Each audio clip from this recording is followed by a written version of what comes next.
Batu Asah dari benua Australia. Martin Aleida. Pucuk cemara sudah merunduk menyongsong malam. Yang menunggu penjemputan sudah meninggalkan pekarangan dengan puji syukur setinggi langit. Tinggal aku sendiri yang masih mencakung di pojok sambil terus melotot ke pintu pagar, berharap kalau-kalau ada yang mendekat. Yang ada cuma angin senja, menerbangkan bau rerumputan bercampur debu, memperberat kecemasanku. Mas Koyo!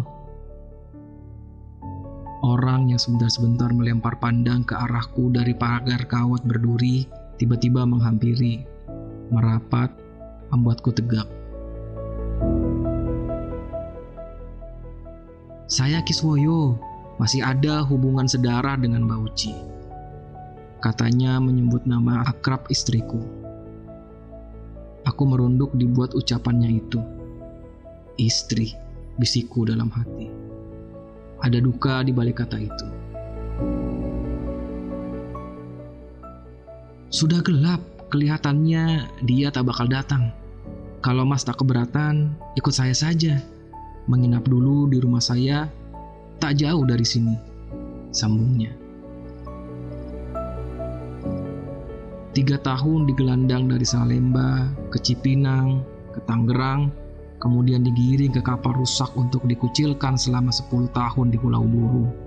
Maka, tawaran tadi membuat hatiku tak percaya bahwa ada orang yang berdiri di depanku itu manusia bumi. Aku sangsi.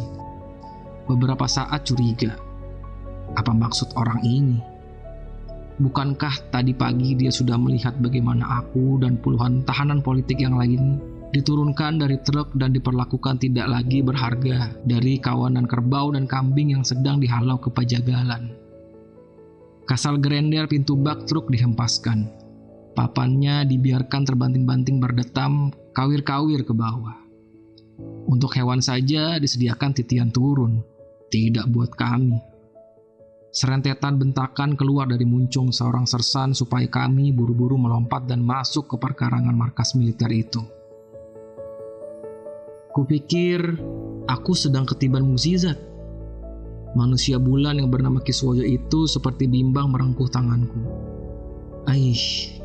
Nasib apa yang menimpa orang buangan seperti aku ini? Gemetar buku-buku jariku menyambutnya. Dibawanya aku ke rumahnya. 13 tahun kota ini kutinggalkan di luar kehendakku.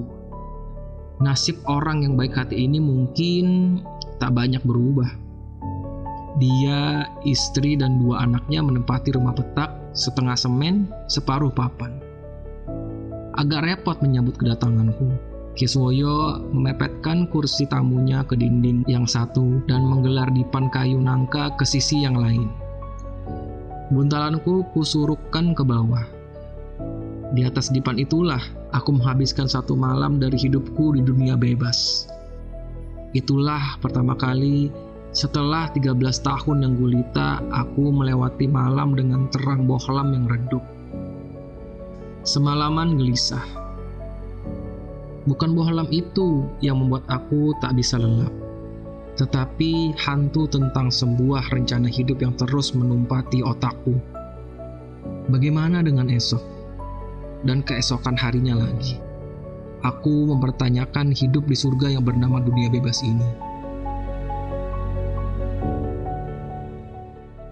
Di Buru, aku dan kawan-kawan punya lahan yang kami buka sendiri dengan tangan telanjang. Ya, benar-benar tangan telanjang. Jangankan traktor, arit pun tak ada. Walau begitu, pulau buangan itu akhirnya bisa bersua sebanda pangan berkat tangan-tangan kami orang rantai. Meskipun yang menikmati adalah tentara yang mengawasi hidup kami dalam pemencilan dan kerja paksa.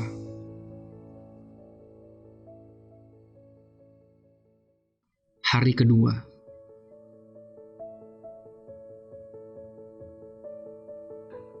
Dan ini pastilah berkat Kiswoyo. Satu-satunya anakku muncul. Peluk dan air mata merayakan berakhirnya perpisahan paksa antara kami. membanjir tak tertahankan di bendul pintu rumah tumpanganku ini. "Nduk," bujukku lembut. "Maukah kau membantuku?" Dia merunduk. "Bapak harus punya penghasilan. Sebelum kapal membelah ombak Laut Jawa, Bapak sudah punya angan-angan," kataku pula. "Besok, bawakanlah batu asah warisan eyangmu. Tanya ibumu. Dia tentu tak lupa. Batu asah itu diperoleh eyangmu ketika dia di Australia dan sempat dia bawa ke Digul sebagai orang buangan. Batu itu bermuka dua. Yang sebelah kasar, yang sebelah lagi halus, licin." Hatiku gemas tak tahan menunggu. Baru pada hari kelima putriku itu muncul. "Kenapa lama sekali, Nduk?" "Sungguh, Ibu tak pernah menyangka Bapak akan pulang. 3 hari, siang malam, kami mencari-cari. Begitu ditemukan, sudah jadi ganjalan ember di sumur kerekan di belakang rumah tetangga," katanya seraya menyerahkan batu dalam lipatan kertas koran itu ke tanganku. Hatiku biru. Kecupan yang dalam kudaratkan ke dahinya tanda terima kasih. Langkahnya pulang kuiringi kata-kata, "Sampaikan salam dan rasa syukurku kepada ibu." Kutimang, keulus permukaannya yang halus bak pauh di layang. Juga sisinya yang kasar seperti bertabur pasir. Aku yakin batu asa ini akan menyelamatkan nafasku. Akan kubebaskan diriku dari ketergantungan pada Kiswoyo. Kulunasi semua makanan, minuman, dipan kayu nangka, dan segala kerepotan yang menimpa dirinya.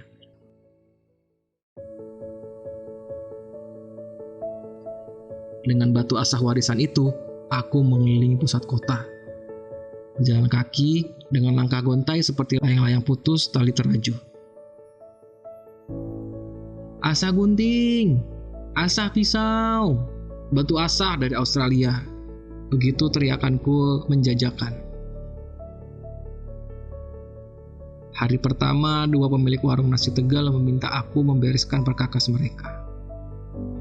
Lancar seperti mimpi dalam membangun hari kebangkitan. Sampai hari ke-28 tak ada hari tanpa asahan. Kalau tidak mempertajam pisau yang mengasah gunting. Hari ke-29. Begitu kakiku menikung di perempat jalan di wilayah perumahan berpagar tembok tinggi, muncul seorang anak perempuan berkulit putih, bermata sipit, dan membimbing seorang perempuan yang kuduga adalah pembantu rumah tangga. Mereka menyodorkan sebilah pisau. "Ini pisau sashimi." "Wow, abang pintar sekali ya," sahut anak perempuan itu dengan lidah cadilnya. Belum selesai kuasah, pembantu itu menimpali, "Bang, sekalian perbaiki yang rompal ya." "Baik, tapi tak bisa buru-buru, makan waktu agak lama." "Tak apa-apa." Begitu pisau yang sudah tajam dan mulus hendak kuserahkan, sebuah sedan berhenti di belakangku. Bergaun putih seorang nyonya menguakkan pintu. "Ini nyonya, pisaunya sudah bagus, tajam sekali." Pembantu itu pamer kepada tuannya. Sang nyonya menilik pisau itu dan berkata, "Kore wa yoku kireru yokata." Artinya, "Ini tajam sekali, syukurlah," katanya bercoloteh kegirangan. "Sashimi wakiru tame desu ne?" Untuk memotong sashimi kan, aku memotong. "Hai, sashimi no tame desu. Nihongo dekimasu ne?" "Ya, untuk sashimi." "Bisa bahasa Jepang ya?" artinya. "Hai, dekimasu." Cepat kusahut. "Belajar dari mana?" "Di Universitas Waseda di Jepang." Alis mata nyonya itu hendak terbang, menjungkit ke atas. "Hah?" dia bergumam. Matanya mau menelan kepalaku. "Waseda?" Sang nyonya memperhatikan ujung kaki sampai ke ubun-ubunku. Tunggu ya. Tergopoh dia masuk ke rumah, diiringi anak dan pembantunya tadi. Sekelebat angin dia muncul lagi, diantar seorang laki-laki. Pastilah suaminya, pikirku. Laki-laki berkacamata itu menghampiriku. Pipinya tembem, matanya memberi kesan seorang peramah, suka bercanda. Sapanya, "Kamu cuma tukang asah pisau, tapi bisa bahasa Jepang. Apa kamu intelijen yang mau memata-matai kantor saya? Ini kantor berita Jepang, dibuka karena diundang pemerintah. Kamu siapa?" Kedua tangannya tetap menyangga pinggang. "Saya baru pulang dari Pulau Buru. Saya tahanan politik, tapi sudah bebas." Tukasku lagi-lagi dalam bahasa Jepang. Pulau Buru. Lantas dia menggiringku ke dalam. Aku dipersilahkan duduk di seberang meja kerjanya. Dijangkaunya sebuah file dan meletakkan 2 foto di daun meja. "Kenal?" tanyanya. "Ini siapa?" "Ini Profesor Dr. Suprapto, ahli hukum." "Ini Pramodia, sastrawan," jawabku. "Yang ini," lanjutku, "yang pakai caping ini saya." Kacamatanya naik turun mencocokkan foto dengan tampangku. "Bahasa Jepang saudara bagus. Belajar di mana?" "Di Buru." Aku terkekeh. "Tidak, di Waseda. Di Universitas Waseda saya lulus master." "Lulus dari Waseda? Ujian masuknya saja begitu susah," katanya menggurui dirinya sendiri.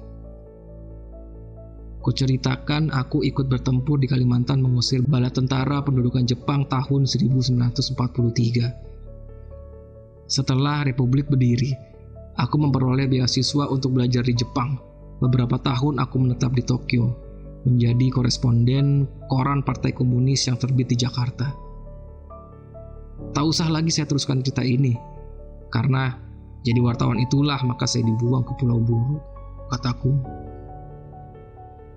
Dia nyengir. "Menyesal sekali, saya sudah punya sekretaris merangkap penerjemah," katanya. Seraya menghela nafas, dipandangnya aku di balik kacamata yang melorot di batang hidungnya. "Tapi, kalau mau, boleh datang 3 hari dalam seminggu," ucapnya menggenapkan harapanku yang memang menggunung. Nyaris aku melompat waktu dia bilang, "Besok mulai masuk." Belasan tahun dizolimi, aku hafal sakitnya jika kita dilangkahi. Menjadi pematik kecemburuan aku tak sudi, tapi apa yang bisa kuperbuat? Nyatanya akulah yang diajaknya kemana-mana. Aku bukan penerjemah yang sudah bertahun bekerja padanya.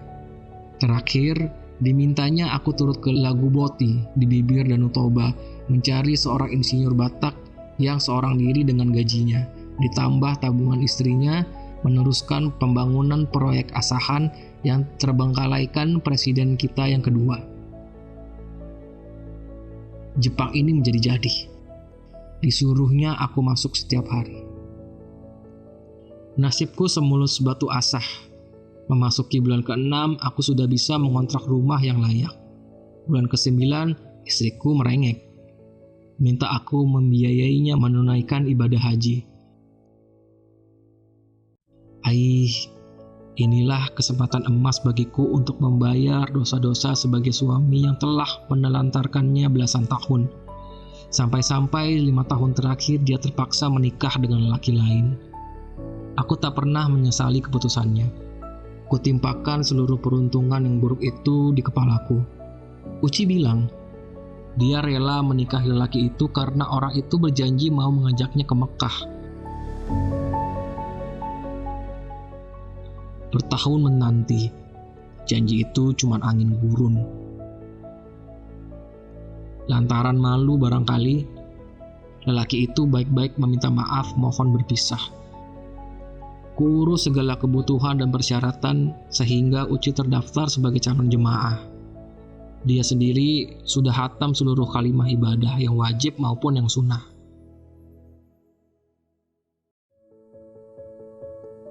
Mendekati hari keberangkatannya, menjelang maghrib, kupegang tangannya. Erat seperti 30 tahun yang lalu mula pertama aku merengkuhnya. Uci, ingat kuplet ketiga lagu kebangsaan Indonesia Raya? Lirik pertama berbunyi, Indonesia tanah yang suci.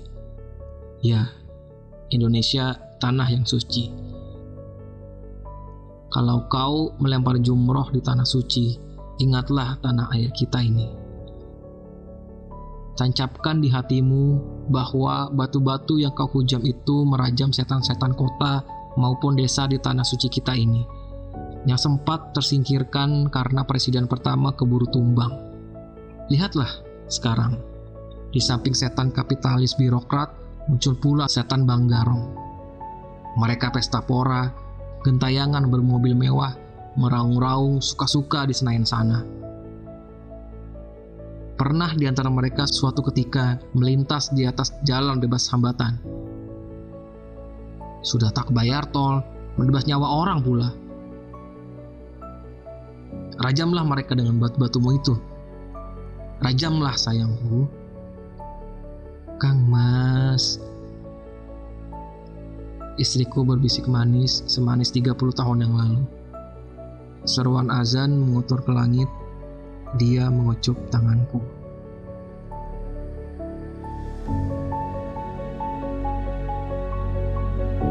Untuk Trioko Tri Ramijo, dari siapa ilham kisah ini bermula?